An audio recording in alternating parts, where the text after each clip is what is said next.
Hello friends, मैं Ritesh civil contractor and engineer स्वागत करता हूं आपका आपके अपने channel low cost home ideas में।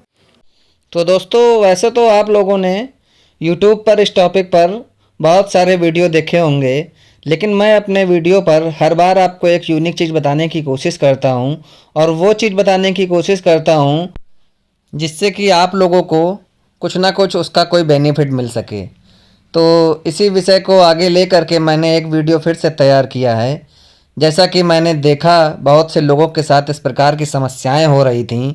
समस्याएं ऐसी हो रही थीं कि पहले तो जब वो अपना काम मकान का कंस्ट्रक्शन चालू कराते हैं तो बहुत सी परेशानियां होती हैं एक सिविल कॉन्ट्रैक्टर को ढूंढने में, एक सही कॉन्ट्रैक्टर का पता चलने में, उससे बात करने में। इन सब चीज़ों में बहुत सारी समस्याओं का सामना करना पड़ता है और समस्याएं मान लीजिए सॉल्व भी हो गई और कॉन्ट्रैक्टर लोगों ने डील भी कर लिया, उसको कॉन्ट्रैक्ट भी दे दिया, काम की बातचीत भी हो गई।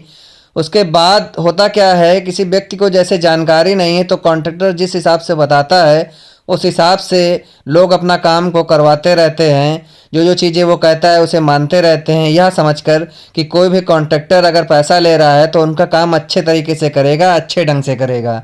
इसी विश्वास के साथ वो लोग अपना काम कराते रहते हैं और कंस्ट्रक्शन के इंस्ट्रक्शन का पालन करते रहते हैं। जिस हिसाब से वो जिस मटेरियल के लिए बोलता है, जो अपनी वो बात बताता है, जो सजेशन देता है, उन सब चीज़ों को नॉर्मल मानना ही पड़ता है लोगों को। वो भी इसलिए क्योंकि उन्हें उस चीज़ की जानकारी नहीं है और वो यही सोचते हैं कि कॉन्ट्रैक्टर उनका अच्छे से अच्छा कंस्ट्रक्शन, अच्छे से अच्छा मकान बना करके उनको देगा, अवेलेबल कराएगा। लेकिन बाद में क्या होता है, जस्ट इसका निगेटिव होता है कि या तो कोई कॉन्ट्रैक्टर ज़्यादा पैसे ले जाता है, या कोई कॉन्ट्रैक्टर मकान बनाने में दिक्कतें कर देता है, कोई कॉन्ट्रैक्टर मकान में जो लागत आती है, जो मसाला, जो ईंटा लगता है, उसमें काफ़ी सारी दिक्कतें पैदा कर देता है, गलत तरीके से माल को लगाता है, मटेरियल को लगाता है। या बहुत से कॉन्ट्रैक्टर ऐसा करते हैं कि किसी अंतराय चीज़ जहाँ पे वेस्ट नहीं होना चाहिए पैसा, वहाँ पे पैसे को इन्वेस्ट करा देते हैं। और ये सब चीज़ों का सामना बहुत ही ज़्यादा करना पड़ता है लोगों को। और अधिकतर अब तो देखा गया है 70% कोई भी कॉन्ट्रैक्टर वो यही सोचता है कि कितनी जल्दी हम काम ख़त्म करें और पैसा लें चले जाएं। उन्हें अब इन चीज़ों से मतलब ही नहीं रह गया है कि हम किसी व्यक्ति का काम कर रहे हैं तो अच्छे से अच्छा करेंगे तो वो और भी दो चार लोगों का काम मुझे अवेलेबल कराएगा। बस उन लोगों से सिर्फ इन चीज़ों से मतलब होता है कि कितनी जल्दी काम ख़त्म हो और हमें मनी प्राप्त हो, पैसा प्राप्त हो और इनकम का स्रोत हमारा और ज़्यादा बढ़े और दो चार जगह हम कंस्ट्रक्शन का काम करवाएं जा करके। लेकिन देखा जाए तो ये अपने हिसाब से तो बहुत ठीक करते हैं, लेकिन आम जनता के हिसाब से मान करके चलें तो ये बहुत ही गलत तरीका है। किसी का भी काम इस हिसाब से करना चाहिए कि जिस हिसाब से वो आप पर विश्वास करके आपके हिसाब से आपके इंस्ट्रक्शन का पालन करते हुए अपना कंस्ट्रक्शन करवा रहा है, तो उसी हिसाब से आपको भी उनके विश्वास पर खरे उतरना चाहिए। तो इसी सब्जेक्ट को लेकर के मैंने अपना एक वीडियो तैयार किया है जिसमें मैंने ऐसी 5 गलतियां बताई हैं ठेकेदार की, जो कि बहुत बड़ी गलतियां हैं। इतनी बड़ी कि जो कि मकान बनने के बाद, डेंटिंग पेंटिंग होने के बाद, गृह प्रवेश होने के बाद जब व्यक्ति रहने आता है तो वो चीज़ें इंसान को, व्यक्ति को बहुत ज़्यादा खलती हैं कि इतना पैसा भी मेरा इन्वेस्ट हो गया, पैसा भी बेकार चला गया और मेरा मकान भी नहीं सही हुआ, सही बना। जबकि मैंने हर कॉन्ट्रैक्टर के हर एक इंस्ट्रक्शन का पालन किया, उसे जो भी चीज़ें चाहिए थी, जब पैसा चाहिए था तब मैंने पैसा दिया, सब कुछ वैसा ही किया उसी के अकॉर्डिंग। उसके बावजूद मेरे अकॉर्डिंग मुझे मेरी लागत के हिसाब से मेरा मकान नहीं बन के मिला है। और ये तब पता चलता है जब हम अन्य लोगों के घर जाते हैं और अपने घर और अन्य लोगों के घर को इमेजिनेशन करते हैं कि काश ऐसा अगर इस तरह से होता तो हमारा भी घर का लुक एक बहुत ही अच्छा लुक हो सकता था। तो इन सब चीज़ों को देखते हुए व्यक्ति को हमेशा ये याद रखना चाहिए कि कॉन्ट्रैक्टर तो अपनी जगह की बात है, लेकिन उसके अलावा भी आप और घरों को, और मिलने जुलने वाले लोगों के घरों को देख सकते हैं। आजकल तो गूगल और यूट्यूब इतना बड़ा माध्यम हो गया है कि जिस पर इस प्रकार के कई सारे वीडियो बने हुए पड़े हैं, आप उनसे भी अपना इंस्ट्रक्शन ले सकते हैं, देख सकते हैं किस हिसाब से क्या क्या दिक्कतें आती हैं मकान बनाने में। और सबसे पहले तो मैं आप लोगों से इसी विषय के लिए कहना चाहूँगा कि आप लोग अगर चाहें, जैसा कि मैं अपने सभी वीडियो में बताता हूँ, कि आप मुझे कमेंट करके अच्छे से अच्छे जो भी आपके मन में कंस्ट्रक्शन को लेकर के परेशानियां चल रही हों, दिक्कतें चल रही हों, जानकारी इच्छुकता हो, वो सब कमेंट आप मेरे मैसेज पर, व्हाट्सअप नंबर मैंने दे रखा है अपने डिस्क्रिप्शन में, उस पर आप व्हाट्सअप कर सकते हैं, कमेंट कर सकते हैं, या मेरे किसी वीडियो पर आप कमेंट कर सकते हैं और जानकारी ले सकते हैं। यदि आप कंस्ट्रक्शन कराने जा रहे हैं या करवा रहे हैं तो ये मान के चलिए कि पूरा जो भी आप जहाँ से स्टार्ट कर रहे हैं और जहाँ तक पहुँच चुके हैं और लास्ट फिनिशिंग तक आप चाहें तो पर डे मुझे कमेंट कर सकते हैं, पर डे मुझसे कोई ना कोई जानकारी पूछ सकते हैं जो फ्री ऑफ कास्ट है। और यदि आप नया कंस्ट्रक्शन कराने जा रहे हैं तो अपना कंस्ट्रक्शन का जो भी आपका इंटीरियर डिज़ाइन है या स्ट्रक्चर डिज़ाइन है या लेआउट डिज़ाइन है या 3D 2D है, इन सब के लिए भी आप मुझसे कांटेक्ट कर सकते हैं, जिसका चार्ज हमारे पास 15 रुपये स्क्वायर फीट का है। और हम आपकी जो भी रिक्वायरमेंट होगी उन सभी रिक्वायरमेंट को समझते हुए, जानते हुए ही इन सब चीज़ों को जो है ड्राइंग आप तक पहुंचाने का पूर्ण प्रयास करेंगे ताकि आपको दिक्कतों का सामना ना हो। और यदि आपका कंस्ट्रक्शन का वर्क बहुत ज़्यादा है, मान लीजिए 100 गज या 200 गज से ऊपर है और आप 2 से 3 फ्लोर 4 फ्लोर तक का काम कराना चाहते हैं, यानी 3 फ्लोर से ऊपर, टोटल मान करके चलिए कि 200 का मतलब 1800 स्क्वायर फीट, और 2 मंजिल अगर आप बनवाना चाहते हैं 18 दूनी 3600 स्क्वायर फीट, लगभग ये मान के चलिए कि 4000 स्क्वायर फीट से ऊपर का यदि आपका काम है तो आप किसी भी सिटी से हों, मैं आपको एक अच्छा कॉन्ट्रैक्टर उपलब्ध कराने की पूर्णतः प्रयास करूँगा, कोशिश करूँगा। और कोशिश यही करूंगा कि मेरे द्वारा जो भी आपका मकान बनवाया जाए उसमें आने वाले समय में आपको जो है किसी प्रकार की कोई दिक्कत का सामना ना करना पड़े। तो दोस्तों, वीडियो को ज़्यादा बढ़ाना ठीक नहीं है क्योंकि टाइम बहुत ज़्यादा हो जाएगा और आप भी बोरिंग महसूस करेंगे। तो मैं ये जिस पर्पज़ से मैंने इस वीडियो को बनाया है, जो जानकारियाँ मैं आप तक पहुँचाना चाहता था, तो उस टॉपिक को स्टार्ट करता हूँ। तो इन सब में होने वाली सबसे बड़ी ठेकेदार की जो गलतियाँ होती हैं वो गलती ये होती है कि ठेकेदार आपका कंस्ट्रक्शन करने में बहुत सारा समय आपका वेस्ट कर देता है। जो काम आपका 6 महीने में होना उसको साल भर लगा देता है।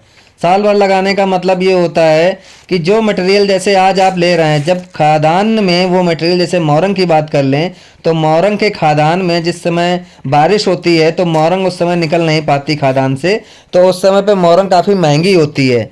और ठेकेदार अगर आपका काम लेट करता है तो आपको फिर उस समय पे आप काम तो कंस्ट्रक्शन बंद नहीं करा सकते, तो आप महंगी क्वालिटी की मोरंग आपको खरीदनी पड़ती है। यही चीज़ सरिया में होता है, स्टील में होता है, यही चीज़ गिट्टी में होती है, सीमेंट में होती है। तो कोशिश ये करें आप कि जब भी आप अपना काम कराएं, जब भी आप अपना मकान बनवाएं तो ठेकेदार से एक एग्रीमेंट करा लें, उससे पूछ लें, उसका एग्रीमेंट करा लें कि कितने महीने में वो काम को कंप्लीट कर देगा। और कोशिश ये करें कि जब सरिया मोरंग मटेरियल जब आपका सस्ता हो तब आप कंस्ट्रक्शन का काम स्टार्ट करें। तो सबसे बड़ी पहली गलती ये है कि आप जो है ठेकेदार को ज़्यादा समय ना दें, जो समय निश्चित हो, निर्धारित हो, उस समय ही अपना काम कराएं। अधिकतर ठेकेदार काम को लेट कराने की कोशिश करते हैं। अब नंबर 2 पे आते हैं। नंबर 2 गलती ये है पेमेंट। ठेकेदार क्या करता है, किसी भी पार्टी से बहुत जल्दी जल्दी पैसा निकालने की कोशिश करता है। पैसा इस तरह से निकालता है ताकि आप कभी भी आप अगर किसी बात के लिए उससे कहें या बोलें या आपका कोई इस तरह की या उस तरह की कोई बात हो जाती है तो ठेकेदार तुरंत आपका पैसा लेकर के भाग जाता है। तो इसके लिए भी आप एग्रीमेंट करा लें कि किस हिसाब से कितना वर्क होने के बाद आप कितना पैसा उसको देंगे, ताकि आपको और उसको किसी दिक्कत का सामना ना करना पड़े। जितना आपका काम हो उतना ही आप उसको पेमेंट कर सकें। ये तो हो गई 2 चीज़ें जो बहुत बड़ी गलतियां हैं ठेकेदार द्वारा करी हुई। अब नंबर 3 पर आते हैं। नंबर 3 ये होता है कि ठेकेदार जब स्ट्रक्चर प्लान कराता है आपका, तो स्ट्रक्चर प्लान में आपसे कहता है कि सर ये कॉलम देने की क्या ज़रूरत है, यहाँ तो इतना ज़्यादा लोड नहीं है, और इतनी सरिया इसमें डालने की क्या ज़रूरत है, इसमें भी ज़्यादा लोड नहीं है, आपको इंजीनियर ने बेवकूफ़ बनाया है, आपका मटेरियल ज़्यादा लग रहा है। इस तरह के बहकावे में आप बिल्कुल मत आएँ। जो भी इंजीनियर आप कर रहे हैं वो अगर आपकी ड्राइंग बना रहा है तो वो ड्राइंग आपकी लोड बीम के हिसाब से देगा, लोडिंग के हिसाब से देगा आपको ड्राइंग, लोडिंग के हिसाब से आपके कॉलम निर्धारित होंगे। तो इस बहकावे में बिल्कुल ना आए। ठेकेदार अपना समय, अपना पैसा बचाने के लिए, अपनी लेबर बचाने के लिए इस तरह से इंस्ट्रक्शन आपको देता है, लेकिन आपको उनकी एक भी बात नहीं स्वीकार करनी है। तो ये तीसरी सबसे बड़ी मिस्टेक जो गलती है ये ठेकेदार की है। तो इससे भी आप बचें। और इंजीनियर अगर आपने रखा है, उसको आप पैसा दे रहे हैं, अपनी ड्राइंग बनवा रहे हैं, तो उसके इंस्ट्रक्शन का पालन करें। अब नंबर 4 पर आते हैं, चौथी गलती। चौथी गलती जो है वो सबसे बड़ी गलती होती है। इस गलती को तो ये मानना चाहिए कि ये गलती ठेकेदार को करनी ही नहीं चाहिए। क्यों? ये चौथी गलती ये है कि जब ये लोग कॉलम तैयार कराते हैं तो कॉलम के लिए जो गड्ढा कराते हैं वो 3 से 4 फीट का रखते हैं। और जबकि आपकी ड्राइंग में आपने देखा होगा लोड कॉलम के हिसाब से कभी कभी 5x5 का गड्ढा होता है, 6x5 का होता है, 7x5 का होता है। इस हिसाब से गड्ढे कराए जाते हैं ताकि कॉलम का लोड जो है वो आसानी से कॉलम ले सके। कॉलम का पैर जितना ये लोग चौड़ा देते हैं, जितनी सरिया देते हैं, उसी के हिसाब से कॉलम लोड लेता है। तो ठेकेदार क्या करते हैं, अपनी लेबर बचाने के लिए कॉलम को शॉर्ट में करा देते हैं कि सर इतना गहरा ले जाने की क्या ज़रूरत है, 3 फीट का ही कॉलम बहुत है, नीचे की मिट्टी आपकी बहुत ठोस है, ज़्यादा गहरा करके क्या करेंगे। तो इन सब इंस्ट्रक्शन का बिल्कुल पालन ना करें। जहाँ पे आपकी बचत हो सकती है वहीं आप बचत कराएं, जहाँ पर आप मजबूती के साथ कोई भी समझौता ना करें। ये मेरी राय है आपको। तो ये आपकी हो गई चौथी गलती। अब 5वीं गलती पर आते हैं।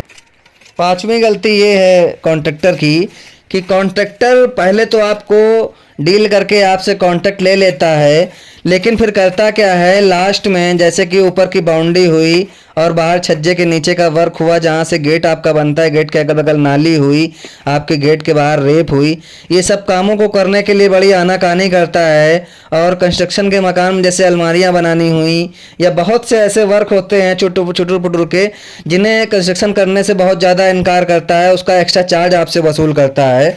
तो इसीलिए मैंने सबसे पहली गलती के लिए आपको निवारण बताया था कि आप अपना एक एग्रीमेंट बनवा करके रखें, जिस एग्रीमेंट के अकॉर्डिंग ही आप अपना काम कराएं।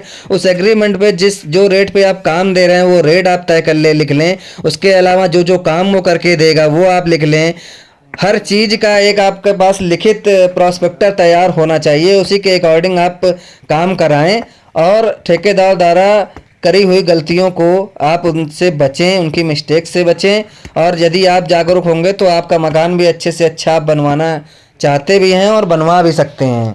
बिल्कुल भी यदि आप इंजीनियर कर रहे हैं तो इंजीनियर का भी इंस्ट्रक्शन समझें, उसका पालन करें, और ठेकेदार के भी इंस्ट्रक्शन का पालन करें। मैं ये नहीं कहता हूँ कि हर एक ठेकेदार गलत होता है, लेकिन कुछ ठेकेदार इस प्रकार से जो इस तरह के गंदा काम करते हैं और पार्टी का पैसा और उसका मकान बेकार करके चले जाते हैं। तो लास्ट बार मैं फिर आपसे रिक्वेस्ट कर रहा हूँ कि ऐसे ठेकेदारों से बचें। अपने मकान को अच्छा अगर बनाना है तो अच्छे ठेकेदारों से जो है कांटेक्ट करें। तो इसी के साथ मैं अपने वीडियो को ख़त्म करता हूं। अगर मेरा चैनल का ये वीडियो आपको पसंद आया हो तो वीडियो को शेयर करना, लाइक करना, सब्सक्राइब करना बिल्कुल ना भूलें, और लोगों तक शेयर ज़रूर करें ताकि जानकारी लोगों तक पहुंचे। Thank you very much.